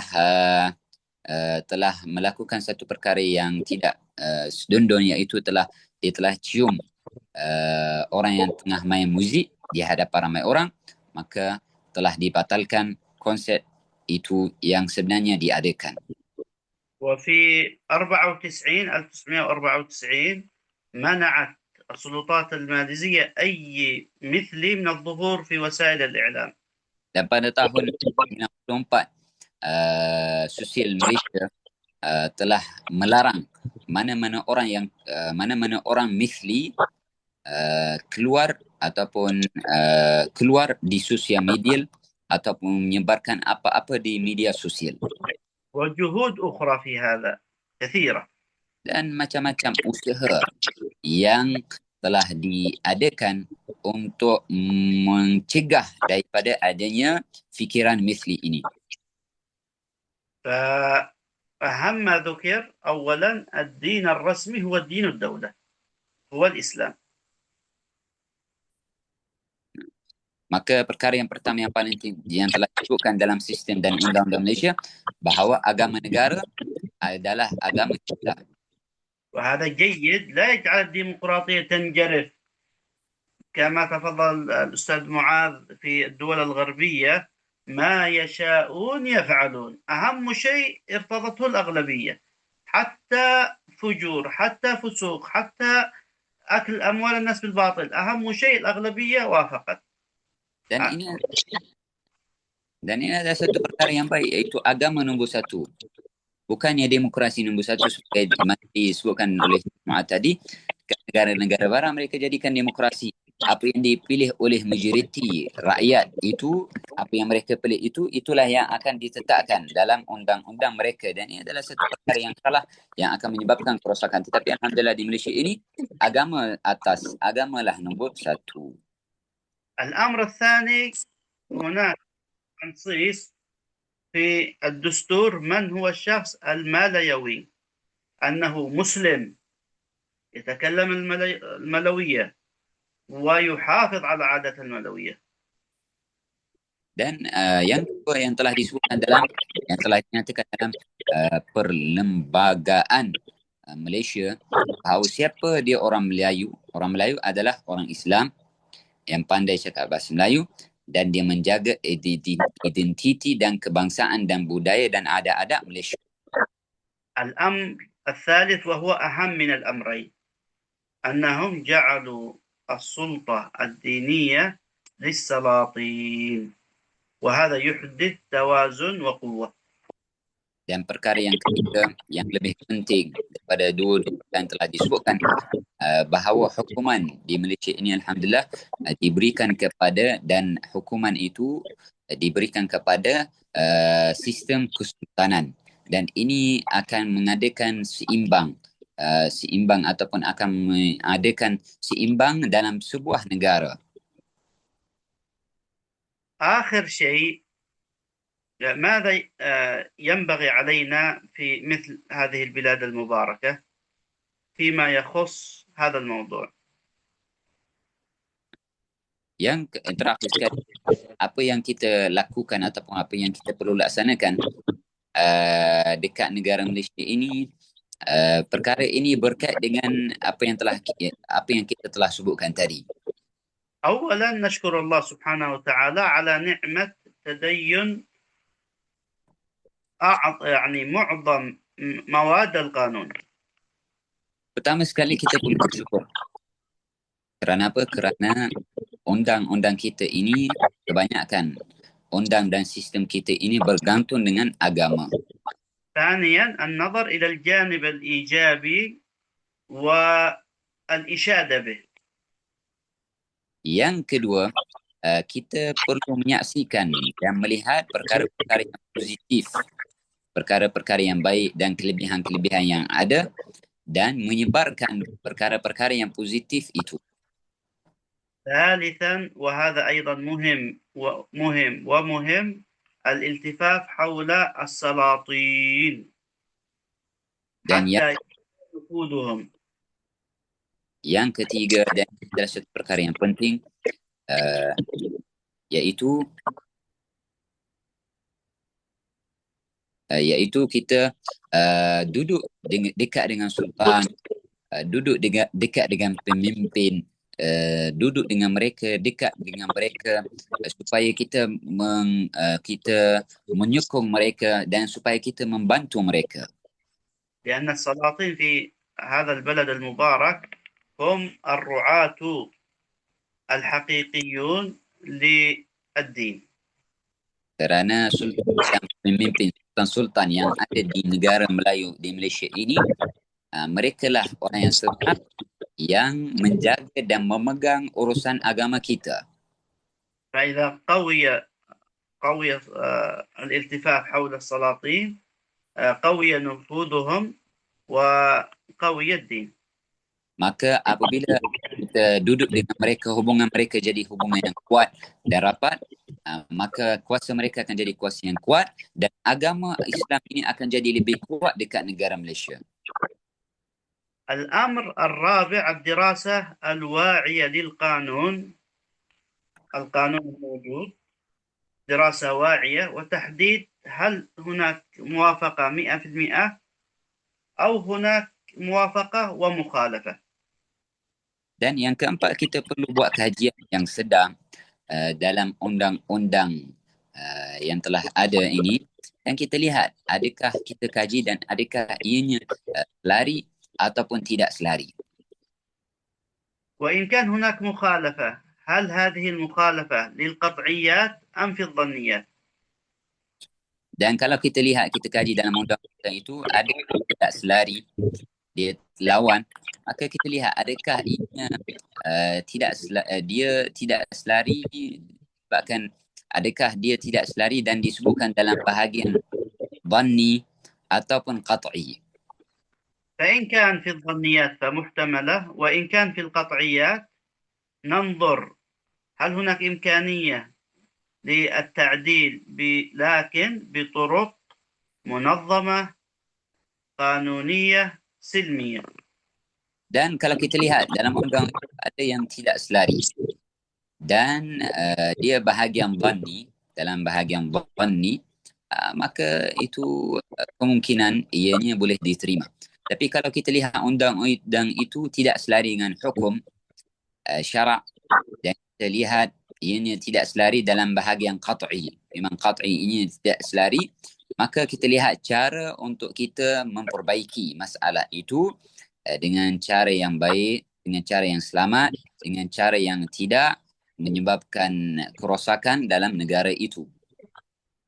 الأمر الرابع والخامس نشر الوعي الديني المعتدل. Dan perkara yang kelima yang kita perlu lakukan, kita sebagai rakyat Malaysia, kita perlu lakukan, kita menyebarkan kesedaran agama Islam yang seimbang dan yang memberi manfaat.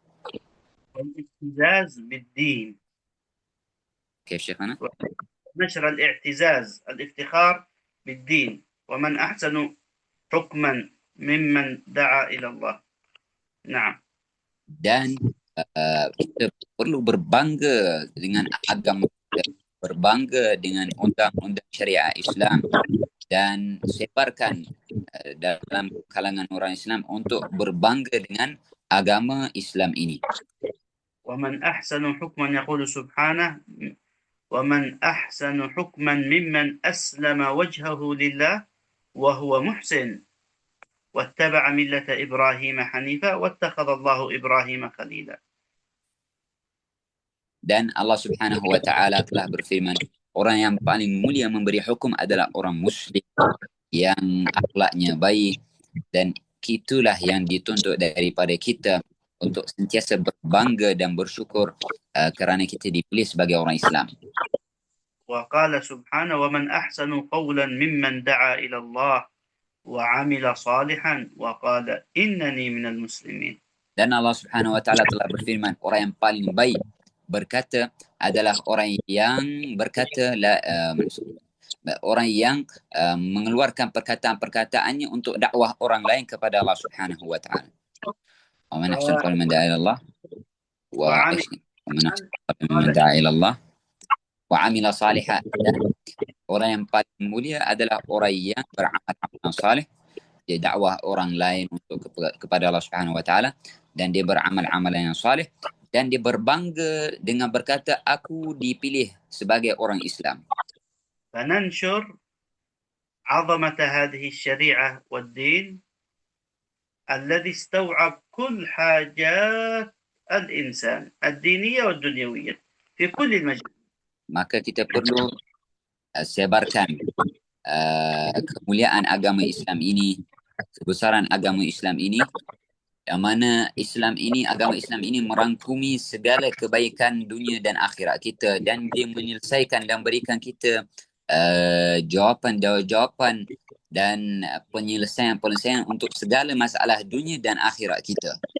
وننشر بين الناس أن الإسلام ليس فقط دين في المسجد، نري الناس الصورة الكاملة للإسلام حتى يفهم الناس أن هذا الدين يستوعب كل ما يحتاجوه في كل مجال وفي كل مكان.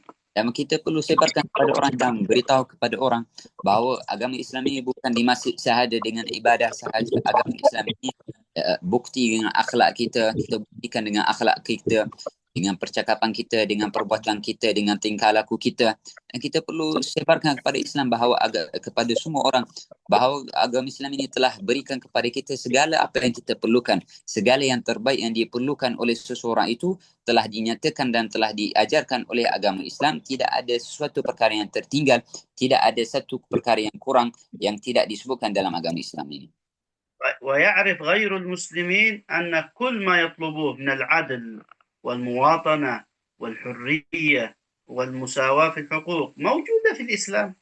Dan supaya orang yang bukan Islam mengetahui bahawa segala apa yang mereka perlukan daripada hak-hak kemanusiaan, keadilan, keseimbangan dan hak-hak yang perlu diberikan kepada mereka, semuanya sudah diceritakan dalam agama Islam dan semuanya ditegakkan oleh agama Islam. صلى الله عليه وسلم مقام في المدينة واليهود موجودون، لم يظلم واحدا منهم، وكان بينهم وثيقة تعتبر أول وثيقة في التاريخ دستورية في حقوق المواطنة والتعايش مع غير المسلمين وما لهم وما عليهم. Ketika mana baginda SAW memegang Madinah, maka baginda SAW hidup dengan orang-orang Yahudi. Nabi SAW tidak membunuh mereka. Nabi SAW tidak usik mereka. Bahkan dibuat satu dokumen ataupun satu perjanjian perlembagaan yang pertama yang dilakukan, perkara-perkara yang hak bagi orang Yahudi, apa benda yang hak yang mereka perlu ada, hak mereka, keadilan yang perlu ditunaikan kepada mereka. وساداتنا الخلفاء الراشدون طبقوا أروع الأمثلة في إقامة دولة الإسلام بكل معنى. Dan begitu juga para khalifah dalam khulafah Rashidun menggantikan baginda SAW. Mereka memberi satu contoh yang paling indah dalam menunaikan keadilan dan sistem agama Islam yang terbaik. بل وصل الحد إلى أن سيدنا عمر يرى أحد اليهود يطلب، فقال سيدنا عمر: ما أنصفناك إذ أخذنا منك الجزية حالة كونك شابا وتركناك وأنت كهلا، وأمر له بعطية من بيت مال المسلمين، مع أن الجزية تؤخذ كما تؤخذ الزكاة من المسلم مقابل الخدمات التي يتلقاها غير المسلم في دولة المسلمين. Bahkan kita lihat bagaimana Sayyidina Umar radhiyallahu anhu ketika mana melihat seorang yang sudah berumur daripada kalangan orang Yahudi meminta, dan dia jadi pengemis, tak ada, dia miskin dan dia meminta daripada orang, maka Sayyidina Umar pada satu hari melihat dan jumpa orang itu, lalu Sayyidina Umar kata, aku tidak berlaku adil kepada kamu. Ketika mana waktu kamu muda, kami mengambil jizyah, harta daripada kamu sebagai bayaran. Lalu waktu kamu sudah tua, kita tidak membantu kamu. Lalu Sayyidina Umar perintahkan orang Islam dan Baitul Mal, daripada Baitul Mal, tempat simpanan harta orang Muslim, untuk berikan dia gaji setiap bulan kepada orang Yahudi yang sudah tua tadi. Inilah keadilan yang dilakukan oleh Sayyidina Umar. Sedangkan perkara ini adalah satu perkara yang sepatutnya berlaku. Kita mengambil jizyah daripada orang-orang kafir kerana atas khidmah-khidmah yang dilakukan oleh sebuah negara kepada mereka. Sebagaimana setiap negara itu dia akan mengambil jizyah, akan mengambil bayaran kerana dia memberikan khidmah dan bantuan-bantuan yang diberikan kepada kita. فما والله عاش المسلمون ولا غير المسلمين أجمل من عيشهم في دولة طبقت تعليم الإسلام حق وحقيقة. Demi Allah, tidak ada mana-mana golongan ataupun mana-mana rakyat ataupun mana-mana negara yang hidup dengan kehidupan yang paling aman, yang paling damai, yang paling baik sekiranya mereka tidak menunaikan syariat Islam. Kalau kita nak hidup dengan kehidupan yang tenang, kehidupan yang aman, kehidupan yang paling indah, hendaklah kita menunaikan dan melaksanakan undang-undang dan sistem yang telah ditetapkan oleh syariat dan agama Islam. الحمد لله موجود. فالخلاصة نستفيد مما هو موجود ونطور الأماكن التي تحتاج إلى تطوير ولا نقف مكاننا.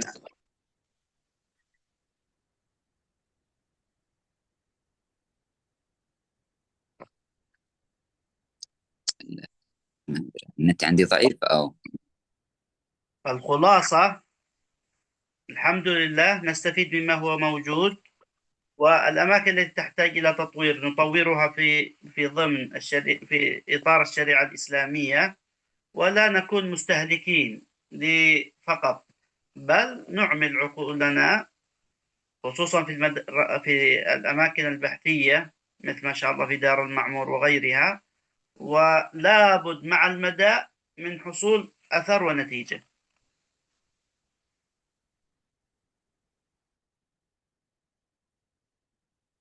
Dan Alhamdulillah kita bersyukur dan berterusan dan kita lihat tempat-tempat yang tidak mengikuti undang-undang Islam, kita cuba untuk majukan dan kita cuba untuk memperbaiki, dan jangan kita ambil hukum-hukum kita daripada negara barat ataupun segala keperluan kita itu kita ambil daripada negara luar, tapi kita amalkan, kita hidupkan dan kita sibukkan akal fikiran kita, kemampuan yang kita ada, kemahiran yang kita ada untuk majukan negara kita, untuk memperbaiki undang-undang kita, untuk memperbaiki sistem-sistem kita. ويكون شعارنا نريد أن نحكم بالدين لا نحكم بالدين، يعني ليس المهم أنه نحن نحكم، أهم شيء أننا نحكم. Dan hendaklah matlamat kita dan prinsip yang ada dalam fikiran kita itu kita perlu fikir kita perlu jadi orang yang dihukum dengan agama Islam, bukan orang yang menghukum dengan agama Islam. Tidak semestinya kita menghukum orang lain dengan agama Islam, tetapi yang penting kita ini dihukum dengan agama dan prinsip yang ada di dalam agama Islam. فإنه إذا انتشر الوعي بين الناس لا شك ولا ريب أن ما يسمى القاعدة الشعبية تؤثر بعد ذلك على ما فوقها. والحمد لله أن سلطان البلاد رجل من الصالحين، واسمه ما شاء الله حتى اسمه عجيب، يعني السلطان ما شاء الله عبد الله رعاية الدين المصطفى بالله شاء، ما شاء الله، يعني فيه يوم عجيب. نعم شيخنا أعيد نسيت. فإذا انتشر الوعي وبعد ذلك هذا الوعي يصل ما شاء الله إلى ما فوقه، والحمد لله هو نفسه السلطان من الصالحين، ومن اسمه يمن رعاية الدين، Sultan Abdullah Ra'ayatuddin, Masya Allah. Maka apabila kesedaran itu tersebar dalam satu masyarakat, dan kita sedar dari kesedaran kita ada agama, maka insyaAllah kesedaran itu akan sampai kepada orang-orang atas. Dan Alhamdulillah kita lihat di negeri Pahang, nama Sultan kita pun Alhamdulillah, nama dia Abdullah Riayatuddin, hamba kepada Allah yang menjaga agama Islam. الله يبارك فيكم ما شاء الله. بقي ربع ساعة، يمكن نستمع لأسئلة إذا رغبتم، أو إذا في إضافة، إذا في مداخلة، نحن مستفيدون. Jadi Alhamdulillah. Jadi hari ini Syekh banyak menyentuh berkenaan dengan al-amal fil manzil, yani homework minggu lepas lah. Jadi berkenaan dengan demokrasi. Jadi perbahasan ini adalah di kita Imam Al-Juwaini menyebut di dalam kitab. Jadi insyaAllah minggu depan kita akan sambung pembacaan kitab lah.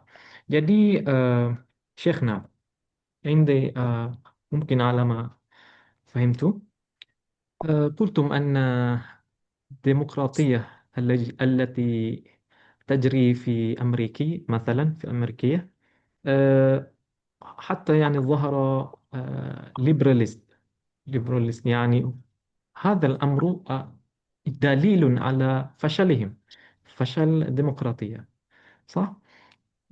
Itu maksudnya apa yang berlaku di belah-belah barat, Gharab sekarang ini, mereka telah berusaha, ada usaha-usaha untuk menjatuhkan demokrasi itu sendiri.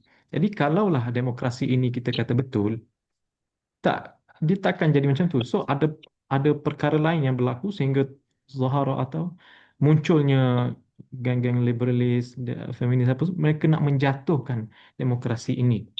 Eh, dan yang kedua, إن كان يعني نقول في برلمان إن كان الثلثان يعني يتفقون على شيء ما مثلا على صلاحي ataupun يعني يتفق أن آه، آه، آه، membenarkan liberalism أو feminism يعني الأمر سيكون ليس كذلك إن كان 2/3 ثلثان من برلمان يتفق على هذا jadi هذا من أخطار الديمقراطية itu jadi perbahasan kita nak menolak demokratiyah mahdah semata-mata demokrasi ini. Jadi Syekh telah membincangkan dengan sangat baik dengan muhadarah yang lepas berkenaan dengan akar rumpun dari mana lahirnya demokrasi. Jadi Syekh menekankan balik apa yang ditekankan oleh Imam Juwaini ini, iaitu ke signifikan tradisi institusi kesultanan itu sendiri. Dan kalau kita tengok di Pahang ini tradisi kesultanan sudah berlaku ataupun sudah berjalan selama 556 tahun pada sejak tahun 1740 ya. Nah, 1470 Hijrah sehingga ke 2026 ini sudah 556 tahun. Itu Masya Allah satu tradisi Kesultanan Melayu Islam yang sangat panjang yang berlaku di Pahang. Pahang khususnya. Kalau kita tengok di tempat lain lagi lah lama lah. 600 700 ini tahun peradaban Islam kalau kita perhatikan. Dan menariknya yang ketiga adalah sistem demokrasi di Malaysia ini mungkin yukhalif syai' ada berbeza sedikit perbezaan dengan apa yang berlaku di Barat. Di sini kita mengamalkan sistem demokrasi yang juga ada sistem raja berperlembagaan. Institusi kesultanan itu masih ada di Malaysia. Jadi itu kita kata rubbama takun daw at-tawazun wal-raqabah baina sulutat. Demokrasi salatin fi Malaysia khas. Jadi itu walaupun tapi itu kita kita bukan kita nak tukar ke nak apa bukanlah. Maksudnya kita membahaskan apa yang nazarah ataupun pandangan oleh Imam Juwaini ini melihat sistem yang dipraktikkan di di suatu nak mentadbir urusan negara. Itu ala ma faham tu Maulana Syekh. Sahih? نعم الله يسعدك، تقول لك صح. Wah. Jadi kita bukalah. Itu saya bagi konteks lah. Siap perbahasan muhadarah kita selama 2-3 muhadarah. Ini muhadarah yang keempat.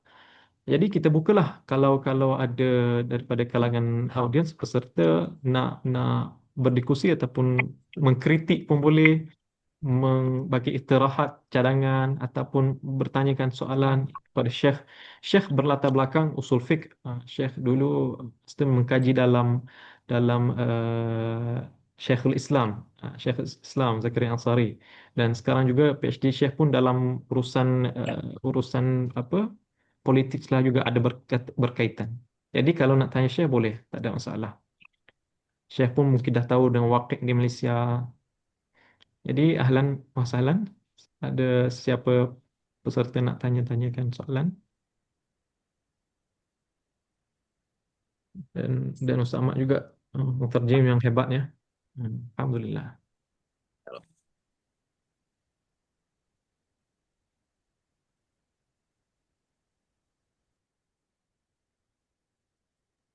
Jadi هو kalau حق ah, إن شاء الله فلاطين نعمة كبيرة نحن نتمناها حقيقة.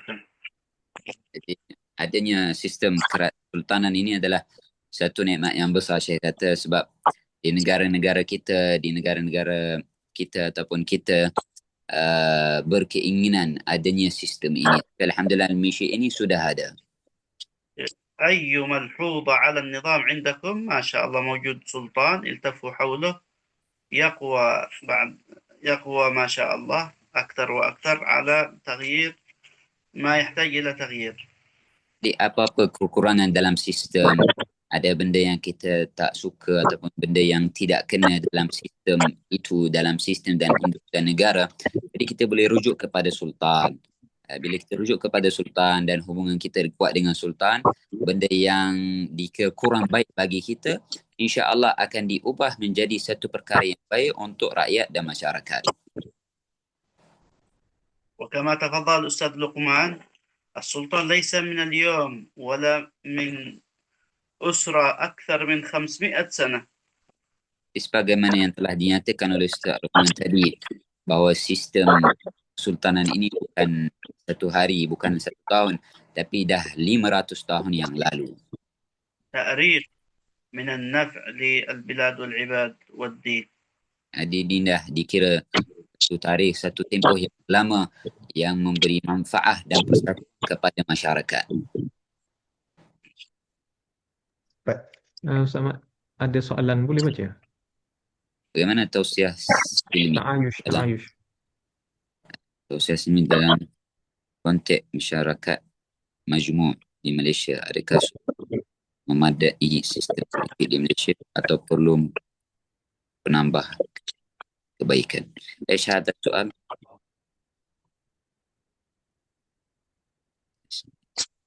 ممكن سلمان تشرح لم أفهم. يعني شيخ السؤال هنا كيف التعايش السلمي في سياق أو يعني حول مجمع في ماليزيا، السكان في مجمع ماليزيا، يعني حول يعني الجو في ماليزيا في politics. هل يعني نكتفي بذلك السيستم في ماليزيا أو يحتاج إلى تحسين. تحسين؟ أن أحسنتم ما شاء الله تبارك الله. يعني أولا التعايش السلمي هذا مبدأ لابد منه، أن يأمن غير المسلم من المسلم على ماله، على نفسه وماله وعرضه. Jadi pertama sekali ta'ayush silmi adalah satu prinsip yang penting dalam sebuah negara, iaitu orang yang bukan Islam dia aman, dia rasa aman apabila dia duduk dengan kita, aman, dia rasa diri aman, dia rasa ahli keluarga dia aman, dia rasa harta dia aman.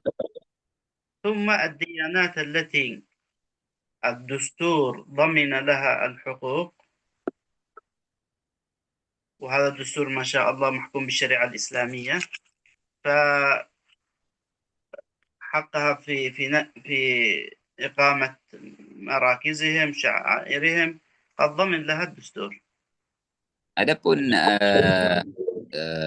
kebenaran yang telah dibenarkan dalam perlembagaan itu bagi agama-agama yang bukan Islam, maka hak-hak mereka itu sudah disebutkan dalam perlembagaan.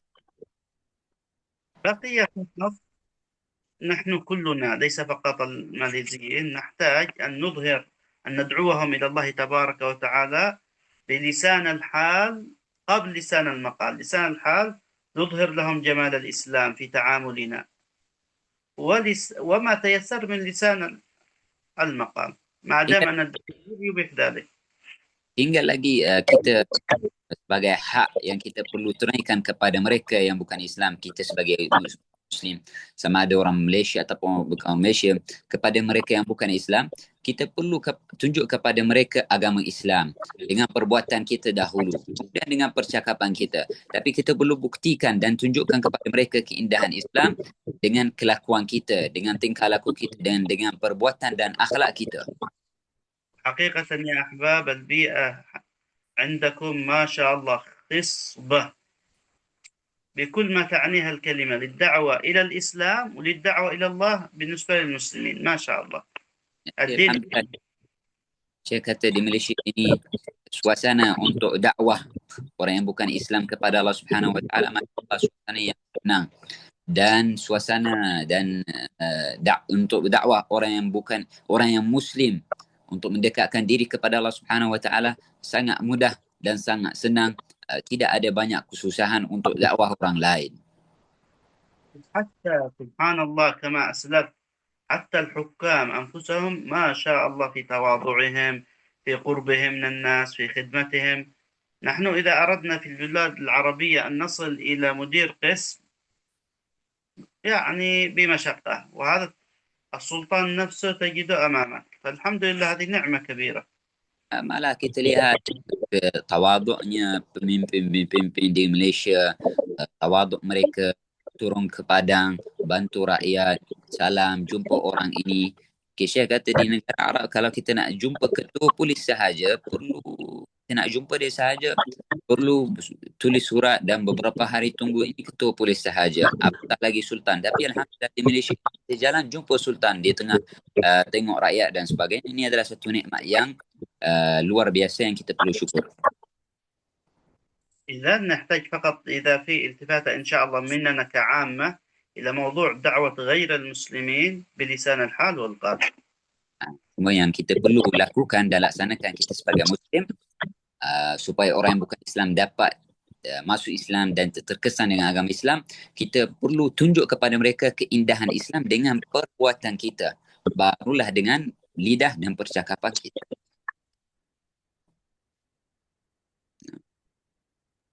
Baik, jadi jazakumullah khairan kepada Al-Fadhil Syekh Jamil Mulhi Ar-Rabadi dan juga Ustaz Mak sebagai mutarjim atas muhadarah yang saya rasa cukup bernas pada hari ini.